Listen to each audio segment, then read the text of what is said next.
முளைக்குதா, அந்த விதை வந்து செடியாகுதா அப்படின்னு பாருங்கள். எல்லா விதையும் வந்து அவ்வளோ ஈஸியாக வந்து அவ்வளோ சீக்கிரம் அழுகிலாம் போயிடாது.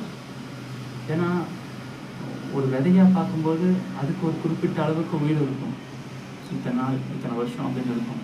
ஆனால் உங்களுக்குள்ளே இருக்க விதை வந்து உயிர் சக்தி ரொம்ப அதிகமானது. அது அவ்வளோ ஈஸியாக அழுகி போகாது, அவ்வளோ ஈஸியாக வந்து கெட்டு போகாது. அதனால் நீங்கள் வந்து உங்களுக்கு தெரிஞ்ச தகவலை வந்து அப்ளை பண்ணுங்கள். அந்த அப்ளை பண்ணுற விஷயத்த வந்து டிசிப்ளின்னா வந்து என்னென்னா ஒரு கன்சிஸ்டன்சியாக தொடர்ந்து நமக்கு விருப்பம் இருந்தாலும் விருப்பம் இல்லைனாலும் நம்ம அதை வந்து அப்ளை பண்ணணும். அந்த டிசிப்ளின் வேணும், அந்த கன்சிஸ்டன்சி வேணும்.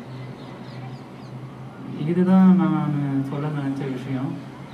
இது உங்களுக்கு இந்த சாராம்சத்தை புரிஞ்சுக்கோங்க. நான் என்ன வார்த்தை சொல்கிறேன், என்ன வாக்கியம் சொல்கிறேன்றது முக்கியம் இல்லை. இதோட கருத்து என்ன, இந்த மாறல் நான் என்ன சொல்ல வரேன் அப்படின்ற விஷயந்தான்.